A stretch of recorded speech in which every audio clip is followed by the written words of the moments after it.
Olá, está no ar mais um Nuclear Cast, o seu canal sobre o setor nuclear no Brasil. Eu sou Emanuele Bordalo e apresento esta temporada a convite da ABEDAN, Associação Brasileira para o Desenvolvimento de Atividades Nucleares. Hoje eu tenho o prazer de receber no nosso estúdio o Renan Alves. Ele é presidente da Associação Brasileira de Data Center. Como vai, Renan? Tudo Olá, certo? Emanuele, muito prazer, muito obrigado pelo convite, é um prazer estar aqui. E, Renan, conta pra gente, assim, acho que seria legal a gente começar do começo, né? O que é um data center? Um data center é um. Vou começar do princípio que é o seguinte: o coletivo de servidores é um hack, né, que as pessoas já devem conhecer, e o coletivo de hacks é um data center. E o coletivo de data centers é a nuvem. Então, quando a gente fala de tudo que está acontecendo no nosso celular, na nossa economia moderna e na questão dos nossos computadores, o Office 365, enfim, tudo isso está armazenado na nuvem e as nuvens são data centers, né? Então, basicamente é isso. E fisicamente, um data center é uma estrutura civil, como se fosse um galpão logístico com muitos grupos geradores, sistema de ar-condicionados complexo, que estão repletos de servidores e hacks lá dentro para fazer todo o nosso sistema operacional funcionar e a nossa vida moderna. Bolsa de valores, toda a questão hospitalar, pagamentos diversos, qualquer operação, inteligência artificial que a gente conhece hoje, tudo que está nos nossos celulares, está armazenado em um data center. Então a gente faz uma pesquisa no Google, no ChatGPT, precisa de um data center. Exatamente. Tudo que a gente precisa para a gente conseguir emitir uma passagem de avião, para a gente conseguir pagar uma conta, para a gente conseguir chamar um Uber, para a gente conseguir fazer qualquer coisa na nossa atividade moderna, a não ser caminhar, a gente precisa de um data center. E quais são os principais desafios hoje desse setor? Então, o data center, ele ele evolui de uma forma global atualmente, que com o escalar da demanda energética por causa da inteligência artificial, que os data centers eles começam a ser maiores, porque novas aplicações precisam ser processadas, e esse poder computacional ele requer muita potência, energia é o principal gargalo. Então, até antes da pandemia, ou até antes da inteligência artificial, os data centers tinham 50 megawatts de tamanho, 100 megawatts era caso só fora do Brasil, nos Estados Unidos, por exemplo. Hoje, os projetos, por causa da inteligência artificial, eles têm mais de 1 gigawatt. A gente fala, OpenAI solicitou para a Casa Branca 5 gigawatts de data center só para ela. Então, isso é uma questão de energia, é o principal gargalo. Então, globalmente, isso e a energia, ela precisa necessariamente ser renovável, porque se a gente está construindo o nosso futuro, não pode ser baseado em uma energia suja, né, que não seja correta para o nosso meio ambiente. E é uma energia não só para operação, né? Também tem a questão da refrigeração, do espaço, né? Uma logística mais Exatamente. complexa. Ótima pergunta, porque a questão, quando a gente fala de um data center, por exemplo, de 100 megawatts, ele, na verdade, consome da concessionária 150 megawatts, porque ele precisa de uma energia adicional para justamente fazer a refrigeração dos servidores. É 150 megawatts, mas pode ser 130, pode ser 120, depende da eficiência elétrica de cada site, da sua particularidade. Mas sim, então a potência que a gente fala, ela é ainda maior do que essa potência de TI. E quando a gente pensa em países que estão na vanguarda, que estão recebendo esses data centers, quais são os principais países que a gente tem hoje? Hoje, o berço é realmente Estados Unidos, é onde está a maior parte dos data centers e é lá onde as maiores empresas de tecnologia estão acontecendo. Mas temos também iniciativas muito fortes na Europa, na Oriente Médio e na Ásia. A China tem feito também desenvolvimentos muito grandes, mas o principal mercado global é data centers nos Estados Unidos. E lá, por exemplo, para você ter um acesso à internet, à conexão de energia, se demora de 5 a 8 anos. Então, isso é um gargalo de desenvolvimento da indústria e da tecnologia. Entendi. E para você ter esse data center, que você mencionou sobre as indústrias de tecnologia, a gente sabe lá o Vale do Silício, as Big Techs, existe uma questão logística de esse data center, por exemplo, um data center da Microsoft, está perto de um escritório ou ele pode ser em qualquer lugar do mundo? Excelente pergunta. Primeiro, a gente fala assim de cloud computing. Então, tudo que eu comentei antes de nuvem, a gente fala que tem latência crítica. Ou seja, quando você... Eu fui um dos primeiros usuários, sei lá, da Apple TV, aquela caixinha que a gente comprava. E eu cheguei em casa, coloquei na internet, queria ver um filme e dizia daqui a 30 minutos você ia ver o seu filme. Seu filme estará pronto daqui a 30 minutos, 45 minutos. E aí chegou o Netflix, instantaneamente começava o meu filme. Qual é a mágica? A mágica é que o data center da Apple TV, agora eles já têm data center no Brasil, mas 15 anos atrás eles só tinham, 10, 15 anos atrás eles só tinham nos Estados Unidos. Enquanto o Netflix ele tinha data center espalhados por todo o Brasil, e aí isso facilitava demais a nossa experiência de usuário. Então tudo que a gente fala sobre Instagram, sobre indústria de streaming, né, a própria televisão atual que a gente vê e todos os nossos aplicativos da Microsoft, todos eles têm essa questão de latência crítica, eles têm que estar muito próximo do usuário. Então não é da sua sede, e sim do ponto final. A inteligência artificial, ela tem dois tipos de data center. Então ela tem um data center de inferência e o de treinamento. O de inferência é aquele que a gente conversa. Ele é, quando fala com o ChatGPT, por exemplo, a gente está falando com um data center de inferência e ele é o responsável por, com o nosso input, ele dá um output, uma resposta para a nossa pergunta. Ele está carregado com um algoritmo para fazer essa resposta e ele sim precisa ter uma resposta bem rápida. Então esse tende também a ser mais próximo do usuário. Não tão grande quanto a parte de cloud computing ainda, mas ela precisa estar nas regiões, por exemplo, precisaria estar na América do Sul ou no Brasil. Enquanto o data center de treinamento, não. O data center de treinamento, ele conecta com todos os outros data centers de inferência. E esses data centers de inferência vão dando as melhorias do software, ele vai melhorando o algoritmo e devolve essa informação. Então, se a gente ficar, o data center de treinamento demorar 1 segundo a mais para dar essa informação, isso não vai ter uma perda operacional. E aí é a beleza dessa oportunidade, porque esses data centers eles são realmente muito grandes. Nós estamos falando de data centers de 100, 200, 300, 500 mega, e esses data centers, por não ter essa latência crítica, eles podem vir para o Brasil, embora eles estejam operando bancos de dados de outros países. Então, essa oportunidade que nós temos, dado o gargalo elétrico que os Estados Unidos vive e a Europa também, e o Brasil tem uma quantidade abundante de área, energia renovável, uma mega estrutura de cadeia de suprimentos, empresas super bem especializadas na área, a gente consegue acomodar parte dessa demanda dos outros países e assim fazer com que a economia mundial se desenvolva. Então, além da oportunidade do desenvolvimento do Brasil, por causa do nosso PIB, renda per capita, densidade populacional, nós temos também essa oportunidade de acomodar data centers de outros países aqui no Brasil. Perfeito. Vamos falar de Brasil, então, né? Como é que está o cenário de Brasil em questão de data center? A gente tem bastante, a gente tem espaço para avançar. O que a gente pode fazer para atrair mais, já que tem essa janela de oportunidade? Conta um pouco para a gente. Ótimo. Então, no Brasil, hoje, nós temos aproximadamente 600 megawatts de data centers comerciais, de acordo com o Instituto Data Center Rock, instalado, 600 megawatts de TI. Então, você sempre lembra que você mencionou, tem mais 50%, 30% de energia de ar-condicionado que ele demanda do sistema.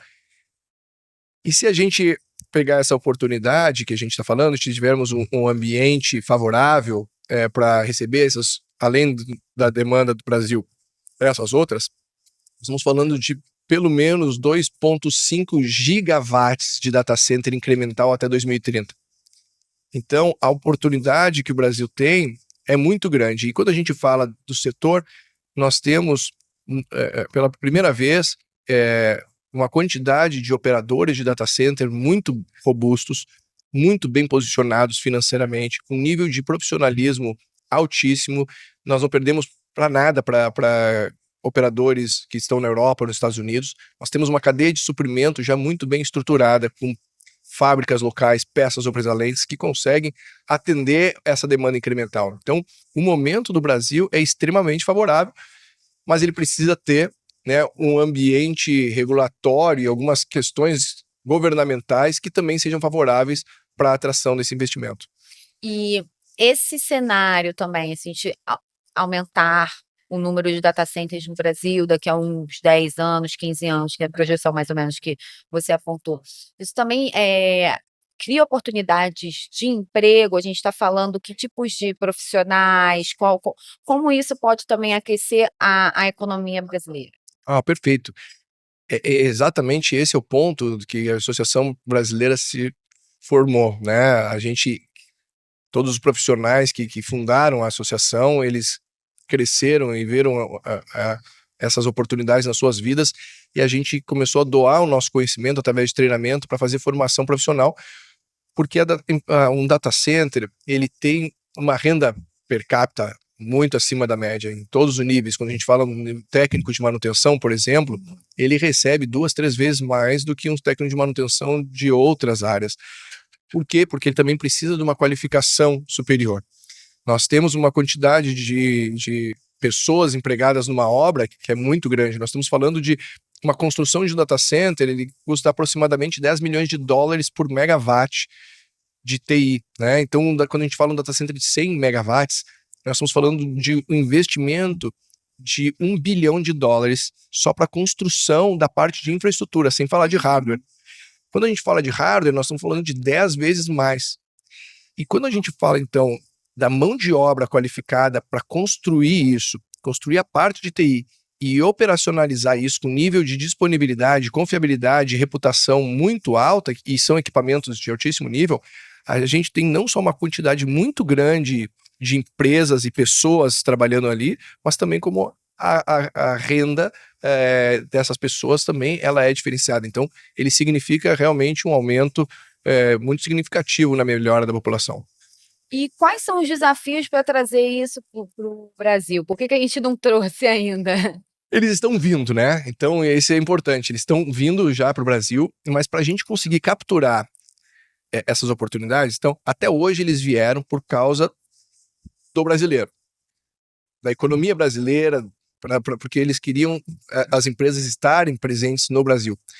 Agora, quando a gente pensa em capturar uma oportunidade que ela pode estar em qualquer outro lugar do mundo, nós estamos competindo com outros países. Então, a gente compete com o Uruguai, com o Chile, com o México, com a Austrália, com a Índia. Então, já perdemos projetos para a Índia. O pessoal conversei esses tempos com uma empresa de TI, que eles não tinham empresa de data center aqui de inteligência artificial, eles tiveram que indicar uma da Austrália para conseguir uma empresa brasileira fazer o seu desenvolvimento. Então, para a gente atrair isso, a gente precisa de 3 coisas. O Brasil precisa de 3 coisas. A primeira, uma regulamentação de inteligência artificial favorável. Então, isso já está tramitando no Congresso, uma PL 2338, e ela tem alguns pontos de melhoria, mas se ela for favorável ao ambiente, porque a gente está falando de dados internacionais e dela essa segurança jurídica e de soberania de dados, isso vai ser uma parte fundamental. O segundo ponto é conexão à energia. Então, nós temos energia renovável, nós temos energia abundante, nós estamos sofrendo, na verdade, o contrário, o curtailment lá no Nordeste, que é o excesso de geração renovável e a falta de consumo.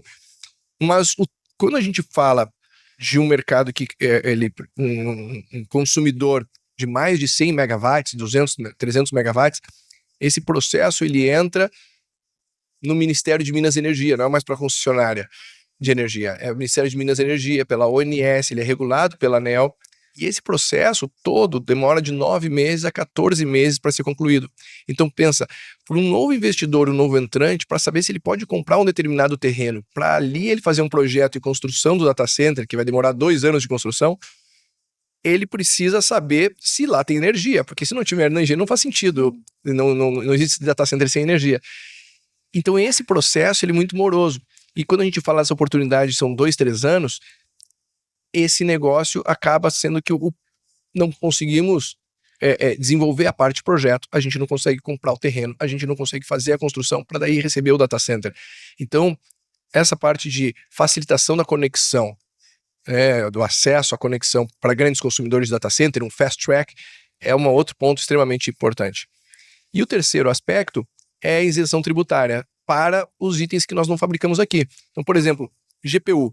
As GPUs e alguns ativos de data center, que a NVIDIA fabrica e outros também, eles não têm fabricação nacional, né? O Brasil não tem a possibilidade nos próximos 10, 15 anos, mesmo começarmos a investir muito agora, de começar essa fabricação aqui nos próximos 10, 15 anos.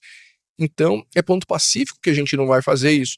Só que a nossa questão tributária hoje, ela é muito pesada e nós temos uma insegurança fiscal também grande, porque a isenção se dá por ex-tarifário, ele tem um prazo de vigência só de 1, 2 anos. Então, quando você pensa assim que um grande investidor quer fazer um projeto no Brasil, até ele passar por toda a parte de se escolher o terreno, fazer o projeto e a construção, são 3 anos, pelo menos, até ele realmente importar esses ativos.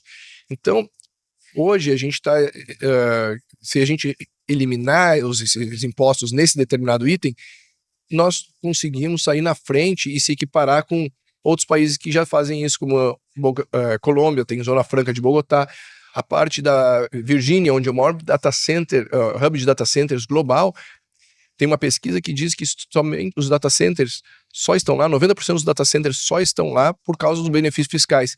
Então, é um ponto extremamente importante que, inclusive, esses 3 itens, então, regulamentação de inteligência artificial, um fast track para a conexão de energia para grandes consumidores e a isenção tributária, esses são os 3 itens que a gente julga muito relevante para trazer e o governo está trabalhando nisso também. Inclusive o Haddad foi recentemente lá para Palo Alto e se encontrar com os operadores de data center brasileiro, a indústria financeira, investidores americanos e os grandes empresas de TI dos Estados Unidos para falar justamente de um benefício fiscal desses GPUs que deve estar saindo com uma medida provisória essa semana ou na próxima, justamente isentando todos os impostos federais. E isso para nós vai ser fundamental para conseguir realmente colocar o Brasil no mapa como um grande concorrente para capturar essas oportunidades. O GPU, para quem não sabe, é tipo o cérebro da máquina, né? Ele é tipo o cérebro da máquina. Então, a gente utilizava o cloud computing, CPUs. E GPUs, ele tem uma capacidade de trabalhar dados mais complexos. Então, ele é realmente o cérebro da máquina. Ele é o cerne da inteligência artificial, é o que a NVIDIA fabrica, é por isso que ela se tornou uma das empresas mais valiosas do mundo, que é o que precisa para a inteligência artificial mesmo. Então, realmente, ele é o core, ele é o recheio, é ali que a mágica que acontece. Perfeito. E agora puxando um pouco para essa parte nuclear, né? A gente viu recentemente grandes empresas de tecnologia investindo em pequenos reatores. De que forma a energia nuclear ela pode ser uma aliada dos data centers e dessa evolução também dentro do Brasil, né? Você acha que ela pode caminhar junto tanto essa expansão do SMR quanto dos data centers no país? Sem dúvida. Então, assim, Estados Unidos, por exemplo, já é uma realidade o pensamento de energia nuclear para data center, porque hoje o grande gargalo é a distribuição de energia e transmissão. Então, quando você tem a sua autoprodução, você consegue, e não existe uma questão de que seja neutra de carbono, que ela tem um adensamento de potência tão grande quanto a energia nuclear, que você consegue colocar de forma modular em um data center, realmente as SMRs elas se encaixam perfeitamente. Mas elas ainda estão no momento de desenvolvimento piloto e que elas vão se tornar realidade no próprio Estados Unidos a partir de 2030, 2034. Essa oportunidade que a gente está falando, ela é de curto prazo e hoje o Brasil já tem essa capacidade ociosa na rede. Então a parceria com a energia nuclear, ela anda, porque se caso a gente consiga pegar realmente capturar essas oportunidades, o crescimento que a gente precisa dar combinado de energia verde para o sistema, ele é muito grande. E como a energia de data center é 24/7, ela não é só de dia quando tem sol ou quando tem vento, a energia nuclear ela consegue realmente aumentar a capacidade do Brasil gerar uma energia firme e desenvolver isso. Então, se a gente não começa a trabalhar isso agora para a questão de regulamentação das SMRs, ela não vai ser realidade quando a gente já precisar depois de 2030, depois de 2035, que a gente já vai ter assumido essa demanda. Já vamos, em breve, utilizar a capacidade ociosa que já tem no Brasil, rapidamente. Então, a gente precisa incrementar o sistema integrado brasileiro de energia, e aí, com certeza, a energia nuclear entra na combinação aí para atender todo esse mercado. Perfeito. Então, só para ver se eu entendi, né? Com a matriz brasileira que a gente tem agora, sem tirar nem pôr, a gente já consegue trazer alguns investimentos para cá, mas como tudo de energia também é pensando num longo prazo, atraindo também, desenvolvendo também a parte nuclear, a gente consegue pensar Em dar continuidade. dar Porque continuidade. esses investimentos, porque a gente está falando assim, ó, a janela de atração desse boom são de 2, 3 anos. Esses 2, 3 anos, a gente traz o início dela. Uma vez que esse projeto foi para outro país, eles não voltam, porque o investimento realmente é muito grande. Como a gente falou, um data center de 100 mega ao todo, com todo o investimento da empresa de tecnologia, ela está falando de 10 bilhões de dólares. Então, é muito dinheiro em um só ativo. E quando ela faz esse investimento em um país, não existe uma portabilidade que, olha, eu não quero mais agora, eu vou para sair da Colômbia e vou para o Brasil. Então, quando a gente conseguir atrair eles também precisam pensar como é que eles vão continuar crescendo aqui nessa economia, porque não é simplesmente vem e a potência vai ser 100 mega. Daqui a 2 anos eles vão querer ficar 120 mega, 150 mega, e esse crescimento orgânico para atendimento não só nacional, mas mundial, é extremamente importante.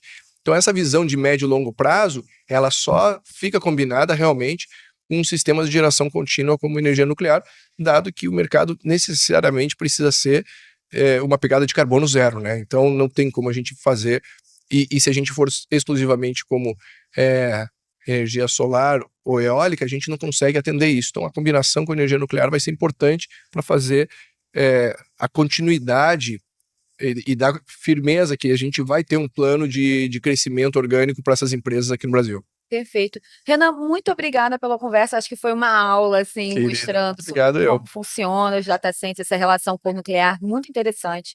Muito obrigada. Manoel, muito prazer. Obrigado por esse convite e por estar aqui. E as suas perguntas foram excelentes. Muito obrigado. Perfeito. Obrigada também à nossa audiência que acompanhou até aqui e a toda a equipe da Abedan que está nos bastidores, garantindo esse podcast que a gente tem a oportunidade de ter conversas como essa. Um abraço e até o próximo episódio. Um abraço.